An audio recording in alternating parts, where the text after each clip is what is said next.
السلام علیکم پیارے ناظرین، آج ہم بات کرنے والے ہیں مغل خاندان کے ایک جلیل القدر بادشاہ حضرت اورنگزیب عالمگیر رحمۃ اللہ علیہ کے بارے میں، جو وقت کے مائع ناز شہنشاہ ہونے کے باوجود بیک وقت عالم دین، ولی کامل اور مجدد وقت تھے۔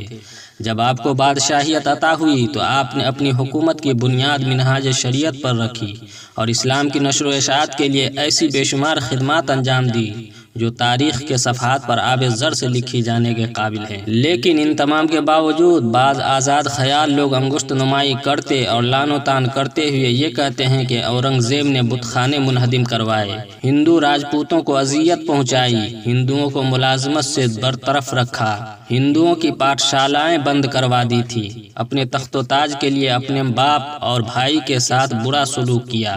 تو آئیے آج کی اس ویڈیو کے مادھیم سے ہم سمجھتے ہیں کہ اس کی سچائی کیا ہے۔ ان تمام پہلوؤں پر ہم بات کریں گے، پر آگے بڑھنے سے پہلے ایک چھوٹی سی گزارش کہ چینل پر پہلی بار ہوں گے تو سبسکرائب کر لیں اور بیل آئیکن کو لازمی دبا لیں۔ سامعین، سرزمین ہند پر مغل خاندان کی 600 سالہ حکومت ہندوستان کی اسلامی تاریخ کا ایک سنہرا باب ہے، لیکن مغل حکمرانوں میں خاص طور سے شہنشاہ ہند حضرت اورنگزیب عالمگیر رحمۃ اللہ علیہ کا دور حکومت ہندوستان کی تعمیر و ترقی اور خوشحالی میں نمایاں حیثیت رکھتا ہے۔ انہوں نے پورے جاہ و جلال کے ساتھ ہندوستان پر حکومت کی اور اسے امن و امان کا گہوارہ بنا دیا۔ وہ امت مسلمہ کے داخلی اور خارجی مسائل پر حساس نظر رکھتے تھے، مسلمانوں کی حالت زار پر آنسو بہاتے اور فریادیوں کی فریاد رسی کیا کرتے تھے۔ وقت کے مائع ناز شہنشاہ ہونے کے باوجود بیک وقت عالم دین، ولی کامل اور مجدد وقت تھے۔ جب آپ کو بادشاہیت عطا ہوئی تو آپ نے اپنی حکومت کی بنیاد منہاج شریعت پر رکھی اور اللہ کے عطا کردہ علم و اقتدار سے اسلام کی نشر و اشاعت کے لیے ایسی بے شمار خدمات انجام دی جو تاریخ کے صفحات پر آب زر سے لکھی جانے کے قابل ہیں۔ ان تمام وجوہات کو مد نظر رکھتے ہوئے علماء اسلام نے آپ کو 11ویں صدی کا مجدد قرار دیا ہے۔ جب ہم تاریخ کے بوسیدہ اوراق کا مطالعہ کرتے ہیں تو ہم امیر المومنین ابو المظفر محی الدین محمد اورنگزیب عالمگیر رحمۃ اللہ علیہ اپنے زمانے کے نابغہ روزگار نظر آتے ہیں۔ عہد عالمگیر سے لے کر آج تک ہندوستان کی سرزمین پر ان کا ثانی کوئی دوسرا نظر نہیں آیا۔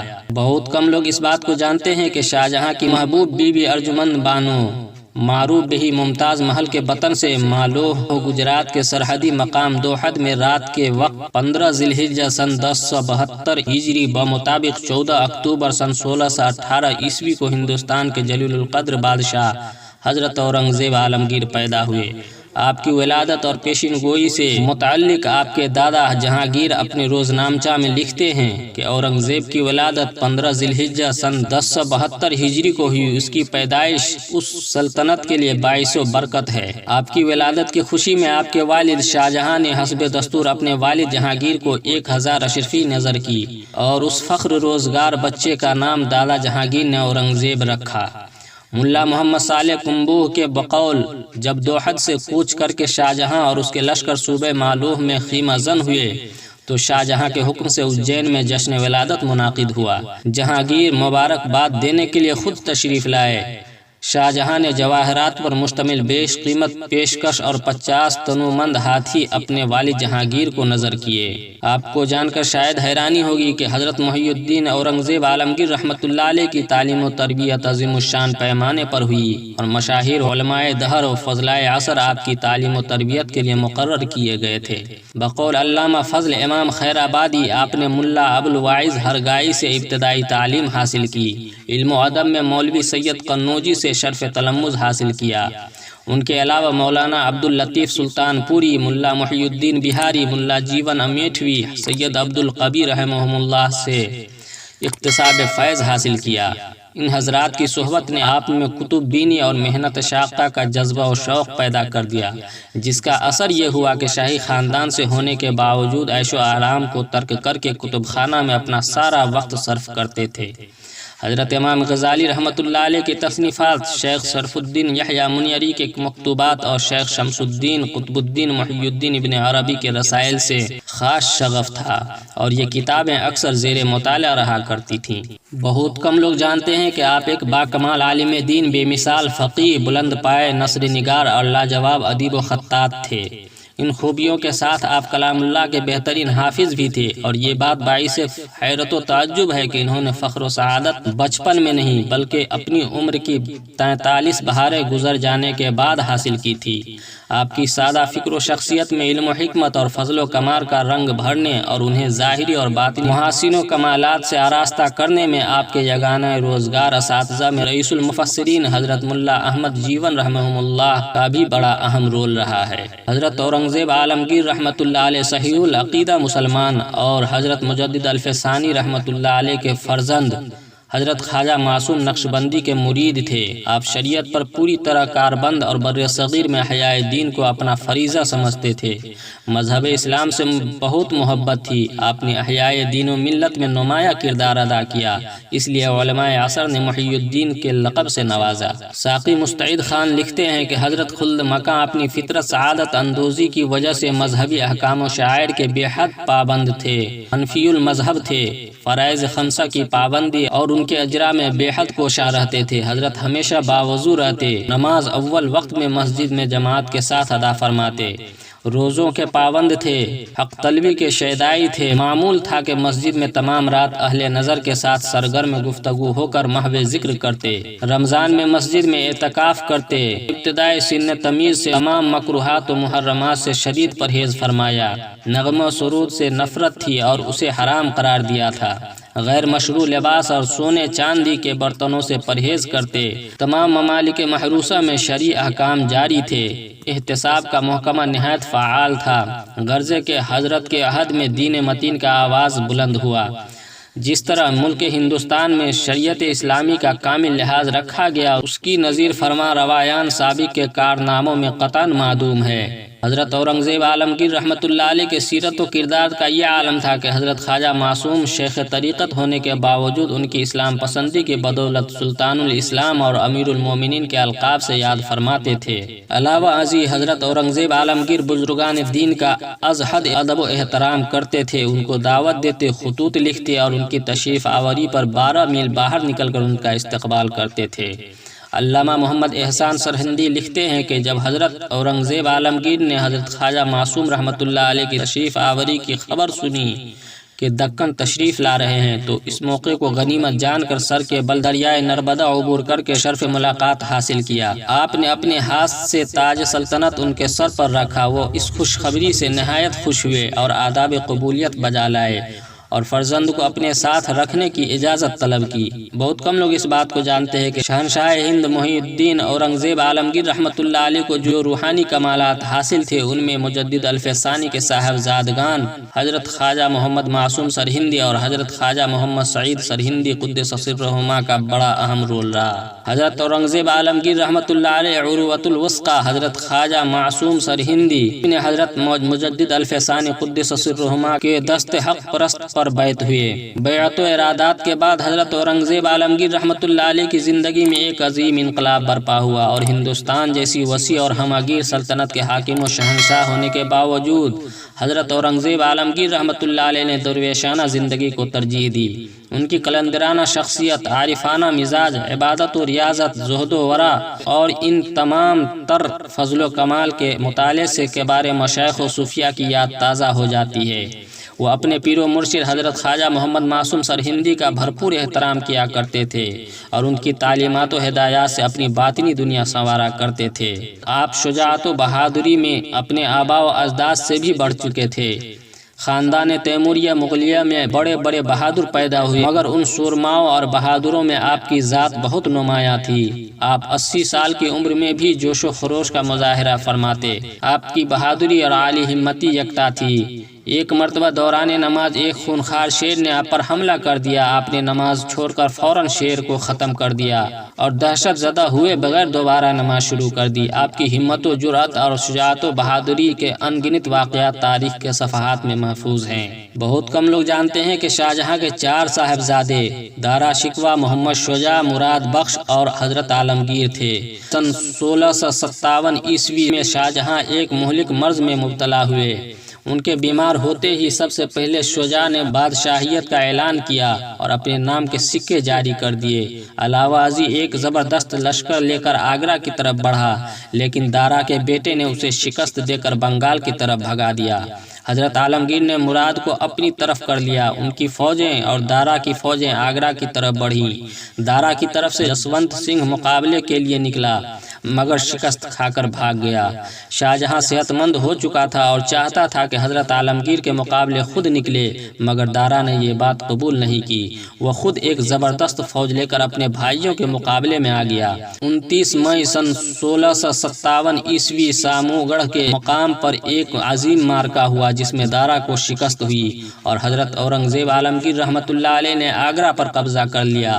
شاہجہاں نے حضرت اورنگزیب کو قلعہ میں بلایا، مگر وہ جانتے تھے کہ وہ انہیں قتل کر دے گا، لہٰذا انہوں نے باپ کو قلعہ میں نظر بند کر دیا۔ ادھر مراد نے متھرا میں خوب جشن منایا اور بے انتہا داد عیش دی۔ حضرت اورنگزیب عالمگیر رحمۃ اللہ علیہ نے اس سے بھی برافروختہ ہو کر گوالیار کے قلعے میں بند کر دیا، جہاں اسے قتل کر دیا گیا۔ شجاع نے ایک بار پھر پیش قدمی کی، لیکن شکست کھا کر ارکان پہاڑیوں کی طرف بھاگ گیا۔ یہاں کے راجا نے اسے ماں اہل و عیال قتل کر دیا۔ دارا شکوہ سندھ کی طرف بھاگ گیا اور ایک ملک کے یہاں پناہ لی۔ اس نے اس کے ساتھ غداری کی اور اسے حضرت اورنگزیب کی بارگاہ میں پیش کر دیا، اسے بھی قتل کر دیا گیا۔ اس طرح حضرت اورنگزیب عالمگیر رحمۃ اللہ علیہ تخت و تاج کے مالک بن گئے۔ حضرت اورنگزیب عالمگیر رحمۃ اللہ علیہ نے دارا کو قتل کیا، مگر اس کے کفریہ کردار کو سامنے رکھ کر علماء وقت اور ان کی بہن روشن آرا بیگم اور دوسرے رشتہ داروں نے اس کے قتل پر صاد کیا۔ تذکرہ سلاطین چغتائی، واقعات عالمگیری، نسخہ دلکشا اور فتوحات عالمگیری جیسی تمام مستند کتابوں میں لکھا ہے کہ دارا کے قتل سے پہلے علماء کرام سے قانونی فتویٰ حاصل کیا گیا تھا۔ بعض آزاد خیال لوگ حضرت اورنگزیب عالمگیر رحمۃ اللہ علیہ کے اس کردار پر انگشت نمائی سے باز نہیں آتے اور لعن و طعن کرتے ہوئے یہ کہتے ہیں کہ عالمگیر نے باپ کے ساتھ کیا سلوک کیا، بھائیوں کے ساتھ کس انداز سے پیش آئے۔ اس قسم کے اعتراضات کرنے والے لوگ ان کے عظیم مشن سے قطعی بیگانہ ہیں۔ جس انسان کے سامنے خدا تعالیٰ اور اس کے رسول پاک صلی اللہ علیہ وسلم کے دین کی سربلندی اور اس کی ترویج و ارشاد مقصود ہو، وہ اپنے حق ناآشنا باپ اور دین دشمن بھائیوں کے گلے میں پھولوں کا ہار کیوں کر ڈال سکتا ہے؟ انہوں نے اپنے خونی رشتوں پر اسلام کی بقا اور اس کی سالمیت کو ترجیح دی۔ یہ ایک مومن کامل کا کردار ہے۔ حضرت اورنگزیب عالمگیر رحمۃ اللہ علیہ اپنے والد کو نظر بند کرنے کے بعد ان کے ساتھ بڑے ادب و احترام سے پیش آتے تھے۔ انہوں نے شاہجہاں کے نام ایک خط میں درد انگیز الفاظ سے اپنا مدعا اس طرح بیان کیا: خدا نخواستہ اگر آپ کی حمایت سے وہ بدکیش یعنی دارا کامیاب ہو جاتا تو سارا عالم کفر کی ظلمت اور ظلم و ستم سے تاریک ہو جاتا، شرع شریف سے رونق جاتی رہتی اور قیامت کے دن آپ سے اس کا جواب دینا بہت مشکل ہو جاتا۔ حضرت اورنگزیب عالمگیر رحمۃ اللہ علیہ نے کبھی اپنے باپ کی شان میں بے ادبی نہیں کی۔ نظر بند ہونے کے باوجود وہ بدستور تخت پر بیٹھتا اور بڑے بڑے عمرا آ کر اسے شاہانہ سلام کرتے اور ہر کام کے متعلق وہ حکم جاری کرتا۔ حضرت اورنگزیب عالمگیر کے بارے میں یہ الزام لگایا جاتا ہے کہ بت خانے منہدم کرا دیے، ہندو راجپوتوں کو اذیت دی، ہندوؤں کو ملازمت سے برطرف کر دیا، ہندوؤں کی درسگاہیں یعنی پاٹھ شالائیں بند کروا دی۔ سامعین، آپ کو بتاتے چلیں اورنگزیب نے بت خانے کیوں بند کروائے تھے۔ تو اکبر نے جو پالیسی اختیار کی تھی اس میں ہندو راجا بھی شریک ہو گئے تھے۔ اکبر کے ستوت و جبروت کا سکہ بیٹھا ہوا تھا، اس لیے ہندو کو سرکشی اور بغاوت کا موقع نہ ملا، مگر جہانگیر کی نرمی اور سرمستی نے انہیں خود سری کا خوب موقع فراہم کیا۔ نرسنگھ دیو بندیلا نے جہانگیر کی ولی عہدی کے زمانے میں ابو الفضل کو فریب سے قتل کر کے تمام مال و اسباب اور شاہی خزانے لوٹ لیا، اور جہانگیر کی حکمرانی کے زمانے میں اسی کی اجازت سے نرسنگھ نے متھرا میں بت خانے کی تعمیر کی اور اعلانیہ مسلمانوں پر جبر و ظلم کرنے لگا، حتیٰ کہ مسلمان عورتوں سے جبراً شادی کی اور مساجد کو توڑ کر اپنی عمارتوں میں شامل کیا۔ چنانچہ بادشاہ نامہ میں تحریر ہے کہ 70 مسلمان عورتیں اور لونڈیاں کفار کے تصرف سے نکالی گئی، اور جس جگہ مسجدیں ہندوؤں کی عمارتیں بنائی گئی تھیں انہیں ان سے آزاد کرایا گیا اور کچھ جرمانہ لگا کر ان کی مرمت کرائی گئی۔